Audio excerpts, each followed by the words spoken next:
আজ আমি কাতল মাছের মাথা দিয়ে পুঁই শাক ও মিষ্টি কুমড়ার চচ্চড়ি বানাবো। এখন কড়াইটা বসিয়ে দিলাম চুলায়, তেল দিচ্ছি। মাছের মাথাগুলো আমি ধুয়ে রেখেছি, এর মধ্যে লবণ হলুদ দিয়ে মেখে নিব।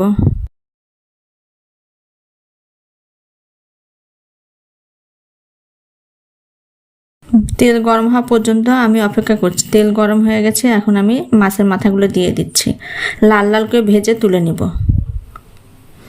আর এদিকে আমি পুঁই শাক ও মিষ্টি কুমড়া ধুয়ে সুন্দর করে রেখে দিয়েছি। মাছের মাথাগুলো ভাজা হয়ে গেছে।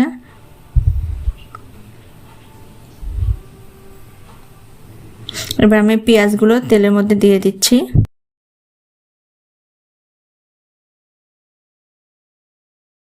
এটা খেতে অপূর্ব লাগবে। আপনারা বাসায় বানিয়ে খেয়ে দেখবেন কেমন হয়েছে, আমাকে জানাবেন কমেন্টে। এখন আমি সামান্য পরিমাণে জল দিচ্ছি।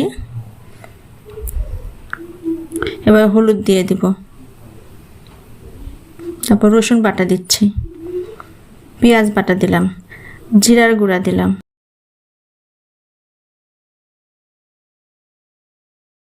ধনিয়ার গুঁড়া দিচ্ছি, মরিচের গুঁড়া দিচ্ছি।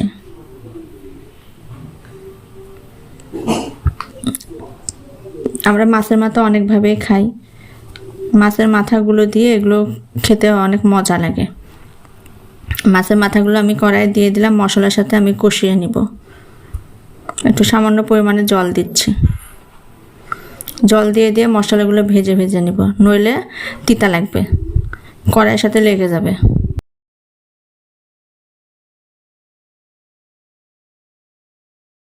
এবার আমি শাকগুলো এবং মিষ্টি কুমড়াগুলো কেটে রেখে ধুয়ে রেখেছিলাম, সেগুলো দিয়ে দিচ্ছি।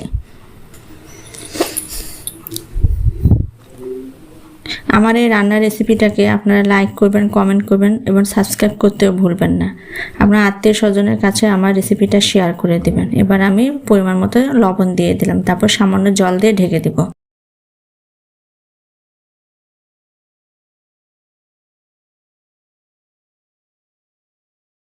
অনেক জল ছেড়েছে, আমি আস্তে আস্তে নাড়াচাড়া করে নিব। আমার তো এগুলো খেতে খুব ভালো লাগে। আপনাদের যে কেমন লাগবে তা আমি বলতে পারছি না, তারপরে আপনারা রান্না করে খেয়ে দেখবেন কেমন হয়েছে।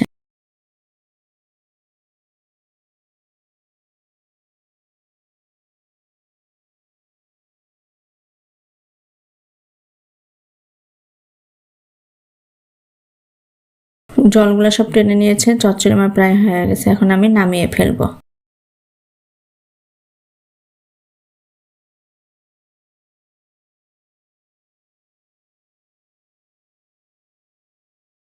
এবার আমি বাটিতে চচ্চড়িটা নামিয়ে নিচ্ছি।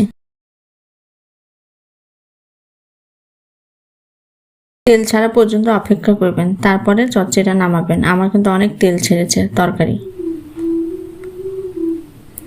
এই চচ্চড়ি দিয়ে গরম ভাত মেখে খাবেন, অপূর্ব লাগবে।